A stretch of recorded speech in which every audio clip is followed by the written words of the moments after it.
Oh, aray.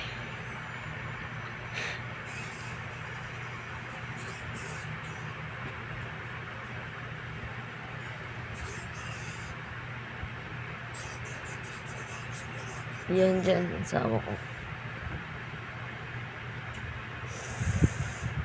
Ouch. Ayun o. Na-feel mo yun? Parang may tumutunog. Inano na yan ni Jomar eh. Magpahilot na tayo ulit sa Full body. 6 hours. Oo, mo baka naman di ka na makati. Imbes na ba? Pagkatapos si kuya, sabi lang sa pilutin mo ko first. Ayoko na kasing magpahilot yung buo doon sa loob. Ayoko na maghubad. Ay, ano na lang. Sa sitting position lang gusto ko. Hindi ako gusto ko na ito.